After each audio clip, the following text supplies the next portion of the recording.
15-16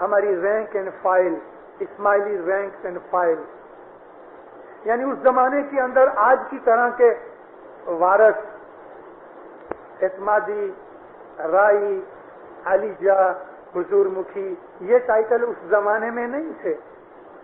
اس زمانے کے ٹائٹل جدے ہوتے تھے، اور اس ٹائٹلوں کے اندر پہلا پیر ہوتا تھا، پیر کے نیچے وکیل ہوتے تھے، وکیل کے ہاتھ کے نیچے رائی ہوتے تھے.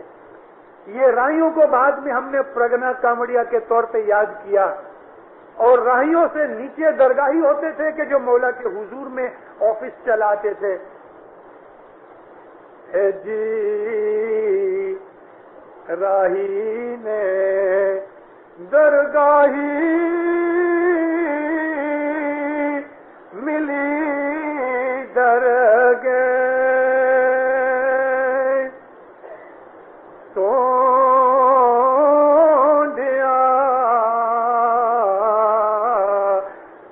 تو چلیا اپنے شاہ نے فرمان.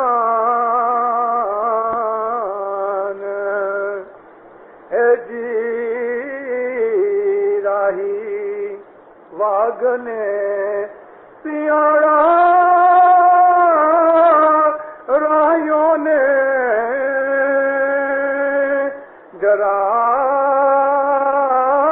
منا تے تو چلیا اپنے شاہ نے فرمان.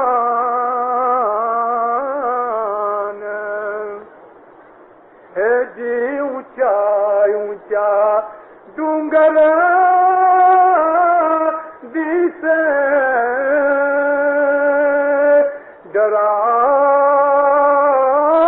منا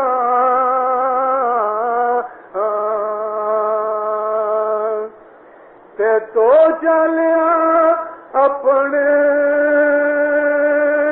شاہ نے پہچان.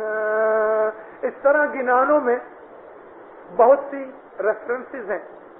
راہی درگاہی آتے تھے، جاتے تھے، جماعتوں کے اندر رہتے تھے، واعظیں کرتے تھے، لوگوں کے جھگڑے نپٹاتے تھے، لوگوں میں بھائی چارہ پھیلاتے تھے. اور مکھی کامڑیا جو صاحبی مال جمع کرتے تھے، وہ صاحبی مال جہاں امام کا حکم ہوتا تھا وہاں وہ لے کے بھی جاتے تھے، خرچ بھی کرتے تھے. اس طرح یہ ہماری آرگنائزیشن بڑی پرانی رسول پاک صلی اللہ علیہ وسلم کے زمانے سے بھی پہلے سے چلی آتی ہے. یہ سلسلہ چلتا رہا، گنان بنتے رہے، اور اسماعیلی دعوت کا کام زور شور سے ہوتا رہا. آپ کو شاید معلوم نہیں ہوگا، آج بھی 2-2.5 لاکھ گپتی اسماعیلی ہندوستان میں ہیں، جو ظاہر میں اسماعیلی نہیں. گپتی اسماعیلی آج پاکستان میں بھی ہیں، گپتی اسماعیلی ایسٹ افریقہ میں بھی ہیں، گپتی اسماعیلی یورپ میں بھی ہیں. امام کو جاننے ماننے والے، اس کی پوجا کرنے والے کہاں کہاں، کون کون کدھر کدھر بیٹھے ہیں ہمیں معلوم نہیں. یہ امام کا روحانی راج ابھی چل راج ہے. چارے چارے جگنا جیوڑا تمہارا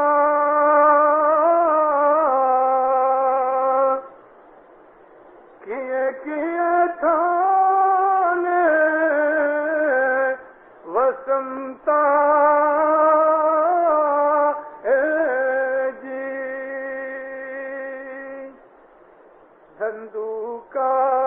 دھندوکارنی ساکھ بھنی جے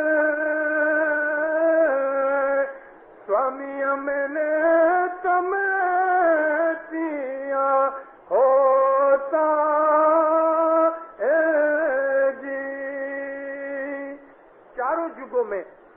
زمانے میں مولا کو ماننے جاننے والے، اس کی عبادت بندگی کرنے والے کہاں کہاں بیٹھے ہیں، کون کون ہیں، ہمیں پتہ نہیں، ہم نہیں جانتے، لیکن ایسے بھید کی باتیں ظاہر ہو بھی نہیں سکتی۔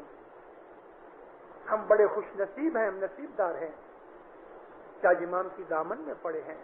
ہندوستان کے اندر جو ہماری دعوت کا کام شروع ہوا، میں اس کے اوپر کبھی دوسرے وقت آپ کو اور بھی بات سناؤں گا، اور مولانا حضرت امام کے پیریڈ تلک انشاءاللہ بنے گا تو کل جو کبھی یاد آیا میں آپ کو لے کے آؤں گا کہ کس طرح ہماری دعوت ہوئی اور آج ہم کو کیا کرنا چاہیے۔ ہم کو یعنی مشنریوں کو نہیں، جماعت کو، اور جماعت کے اوپر یہ فرض ہے کہ مشن کا کام کرو۔ مولانا سلطان محمد شاہ نے بامبے کے اندر وارث عبداللہ سمار سنگھ جی کو کاؤنسل کا پریزیڈنٹ بنایا۔ تیسرے دن ماں باپ نے پھر یہ اناؤنسمنٹ کی خود نے کہ اسماعیلیہ ایسوسی ایشن کا پریزیڈنٹ عبداللہ سمار سنگھ جی کو میں بناتا ہوں۔ عبداللہ سمار سنگھ جی کو خود کو پتا نہیں تھا، تو کھڑا ہو کے کہا خداوند پرسوں آپ نے مجھے کاؤنسل کا پریزیڈنٹ بنایا تو میں ادھر سے راضی نامہ دے دوں؟ سب فرمایا نہیں، میں نے ایسا نہیں کہا، میں تم کو دونوں جگہ پریزیڈنٹ بناتا ہوں، کاؤنسل کا بھی، بامبے کاؤنسل کا اور بھارت کی اسماعیلیہ ایسوسی ایشن کا۔ کہتا خداوند مگر یہ دو آفس میں کیسے سنبھال سکوں؟ حضرت امام فرمایا مجھے معلوم ہے کہ تم سنبھال سکو گے، لیکن دیکھو عبداللہ، اگر تم بہت تھک جاؤ، کبھی کام بہت ہو جائے اور تم کو لگے کہ میں دو کام نہیں کر سکتا، تو دیکھو میری ایسوسی ایشن کو نہیں چھوڑنا، کاؤنسل کو بھلے چھوڑ دینا۔ مطلب کہ یہ امامت کی آفس ہے، کاؤنسل ہے یہ امامت کی آفس ہے، اور یہ جو ہے یہ پیر کی آفس ہے۔ پیر کی آفس کے بغیر امامت کی آفس نہیں چل سکتی۔ ماں کے بغیر بچے بھوکے رہ جائیں گے۔ یہ بھی مالک حاضر امام ہے، اس کا بھی مالک حاضر امام ہے، لیکن ایسوسی ایشن بہت امپورٹنٹ چیز ہے ہمارے مذہب کی درشٹی سے، سماجک چیز نہیں، مذہب کی چیز ہے۔ امام نے فرمایا کہ نبیوں کی وارثدار سنستھا ہے وہ اسماعیلیہ ایسوسی ایشن ہے، اس کی آپ مدد کرو پیسے سے، علم سے اور طریقے سے، کارن کہ ہمارا جو مذہب ہے، میں نے آپ کو کہا کہ سکھانے والے مشنری اور ایسوسی ایشن، اس کے اوپر عمل کرانے والے مکھی کا مڑیا جو گناہ معاف کرتے ہیں امام کی وتی سے اور امام کی طرف سے روحانی طاقت لے کے بیٹھے ہوئے ہیں۔ ہمارے مذہب کے سٹرکچر کو، مذہب کی چیز کو جدا رکھو، اور جو مذہب کے باہر کی چیزیں ہیں ہمارا مذہب اس کے اوپر اثر کرتا ہے، کارن کہ ہمارا بزنس بھی ہمارے مذہب میں ہے، ہماری نیندر بھی ہمارے مذہب میں ہے، ہم کپڑے پہنتے ہیں یہ بھی ہمارے مذہب میں ہے۔ ہم کو ہمارے امام نے فرمایا تمہاری ساری باتیں، مذہب کی جتنی بھی باتیں ہیں اور تمہارے جیون کی جتنی بھی باتیں ہیں وہ سب ایک ہیں، یعنی ہماری دنیا ہمارے مذہب سے جدی نہیں ہے، لیکن پھر بھی ہم نے ان کے اندر فنڈامنٹل پرنسپلز کی جب بات آ جاتی ہے تو مذہب ہے وہ روحانی چیز ہے، اونچے میں اونچی چیز ہے۔ دنیا کی چیزیں ہیں ضروری ہیں مگر مذہب سے نیچی ہیں، مذہب اونچا ہے۔ اور آپ امام کے فرمان ہر روز شام کو سنتے ہو، پڑھتے ہو۔ تو فرمایا گئے 1300 سال میں میری جماعت نے یہ کبھی بھول نہیں کی کہ تم نے دنیا کی چیزوں کو دین کی چیزوں سے اونچا رکھا، ایسی بھول تم نے کبھی نہیں کی۔ یعنی ہم اسماعیلیوں نے ہمیشہ ہماری دین کی چیزوں کو دنیا سے اونچا رکھا ہے۔ ماں باپ فرمایا کبھی خدا نخواستہ تم نے کبھی ایسی بھول کی کہ تم نے دنیا کی چیزوں کو دھرم سے زیادہ امپورٹنس دے دی، تو اس وقت میں یہ شبد کہنا نہیں چاہتا، مولا کہتے ہیں، یہ کمپالا کا فرمان ہے، کیونکہ ایسا کرنے والے کافرون میں سے ہوتے ہیں، یہ شبد مومن کے لیے نہیں ہے۔ مولا فرمایا یعنی یہ کافر لوگوں کا کام ہے کہ جنہوں نے دین سے کھیل کے دین سے دنیا کو زیادہ امپورٹنس دے دی۔ ہم نے ایسا کبھی نہیں کیا. ہم نے جان دے دی, مال دے دیا, سلطنت راج چھوڑ دیا, حال بے حال ہو گئے, اپنی اولادیں بھی قربان کی ہیں اپنے مولا کے لیے اور اپنے مذہب کے لیے. پیروں نے یہی تو کیا ہے. یہ پیروں کا سلسلہ ہے. یہ دعوت, یہ سب کچھ, جو کچھ بھی آج آپ کھانا پینا چھوڑ کے, بھوک چھوڑ کے, گھر چھوڑ کے آپ ادھر کیوں بیٹھے ہو؟ ابو علی کا منہ دیکھنے کے لیے نہیں. ابو علی جیسے تو دنیا کے اندر کروڑوں لاکھوں آئے, یعنی واچڑیاں بورا گیا لاکھ کروڑ. آپ ادھر بیٹھے ہو امام کا نام سننے کے لیے, مذہب کی باتیں سننے کے لیے, تعریف سننے کے لیے. جام نگر گئے مولا, جماعت میں بیٹھا مولانا سلطان محمد شاہ. دنیا بھانی جولی بھی تھے, کبھی کبھی مستی بھی کرتے تھے. بڈھا مکھی تھا. مکھی ایک طرف میں بیٹھا ہوں, ایک طرف ایک مشنری واز کرتا ہے, اور ایک طرف دعا شفا جماعت کھانے کا کام, یعنی دھرم کی جو پرتھا ہے وہ چالو ہوتی ہے. تم جماعت کو لے کے پہلے کدھر جاؤ گے؟ کہتے خداوند تیرے دیدار کے لیے لے کے آؤں گا. بھولا بھالا سمپل شخص تھا. ماں باپ نے نیچے کا ہونٹ نکال کے منہ بنا کے سب ہاتھ سے کہتے ہیں نہیں مکھی ایسا مت کرو, جماعت کو پہلے جہاں مشنری واز کرتا وہاں لے کے جاؤ, اس کی واز سنو, تم کو دین کا پتہ لگے. پھر جدھر دھرم کریا ہوتی ہے یعنی جماعت خانہ ہے, اس کے بعد تم وہاں جاؤ. اس کے پیچھے میرا دیدار کے لیے لاؤ, تاکہ تم واز نصیحت گنان مشاہدے علم سیکھنے کے بعد تم کو پتہ لگے اور اس طرح تم دھرم کے اوپر عمل کرو, پھر تم کو میرا دیدار نصیب ہوئے گا. رسول اکرم صلی اللہ علیہ وسلم مسجد میں گئے تو دو گروپ تھے, ایک وہ کونے میں ایک یہ کونے میں. وہاں ایک ملا ان کو سکھا رہا تھا, الف بے تے لکھنا پڑھنا سکھاتا تھا, قرآن سکھاتا تھا. اور یہ جو گروپ تھا, اس گروپ کے اندر ایک ایسا کوئی بیٹھا ہوا تھا بھگت آدمی, تو وہ ان کو دیکھو نماز اس طرح پڑھو, اس طرح بیٹھ کے بندگی کرو, ذکر اس طرح سے کرو. اس کو یہ دھرم کی کریا سکھاتا تھا. رسول اللہ جب اندر مسجد میں داخل ہوئے تو یہ سب لوگ کھڑے ہو گئے. انہوں نے کہا یا نبی آپ ہمارے پاس آؤ, انہوں نے کہا یا نبی آپ ہمارے پاس آؤ. حضور کھڑے رہے, دونوں کی طرف دیکھا, ہنسے, اور جہاں علم سکھا رہے تھے نا وہاں چلے گئے اور وہاں جا کے کھڑے ہوئے. اور حضور نے فرمایا کہ اللہ نے مجھے ہدایت کے لیے یعنی علم سکھانے کے لیے دنیا میں بھیجا ہے.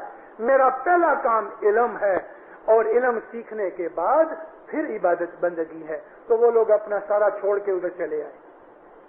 علم کی چیزیں جو ہیں اتم چیزیں ہیں. حضرت با یزید بستامی, مولا باپا سلطان محمد شاہ نے با یزید بستامی کا بڑا وکھان کیا ہوا ہے, اور میں نے مولا کے منہ سے 4-5 دفعہ اس قسم کی باتیں سنی با یزید بستامی کی. اپنے میموئرز کے اندر بھی با یزید بستامی کا مولا نے وکھان کیا ہے کہ بہت بڑا مہاتما تھا اسلام کا. با یزید بستامی ایک گاؤں کے اندر واز کرنے گئے. 10 دن لوگوں نے جانے نہ دیا, صرف گئے تھے 1-2 دن کے لیے, مگر لوگوں کی محبت دیکھ کے علم سننے کی ابھیلاشا ایسی تھی ان کی کہ 10 دن رہے. آخر پھر لوگوں سے رضا مانگی, کہا کہ ابھی مجھ کو جانے دو. 10 دن روز واز کرے, مرد لوگ بیٹھے ہوئے تو بیچ میں ایسا چادر ڈال دے وے, ادھر عورتیں بیٹھی ہوئے, لیکن ایک بڈھی ڈوسی وہ چادر میں سے نکل کے بالکل با یزید بستانی کے سامنے, مردوں کے سامنے آ کے بیٹھا کرے. جو بولنے والے ہوتے ہیں ان کے سامنے آمنے کوئی ایسا دھیان کرنے والے سمجھدار لوگ بیٹھے ہوئے. بہت دفعہ کیا مشنری کے سامنے چھوٹے چھوٹے بچوں کو بٹھا دیتے ہیں, میں تو ہمیشہ نکال دیا کرتا ہوں. تو سامنے بیٹھا ہو نا تو بولنے والے کو ایسا ہوتا ہے کہ نہیں, میں جو چیزیں دکھا رہا ہوں, بتا رہا ہوں, اس کی قدر ہو رہی ہے,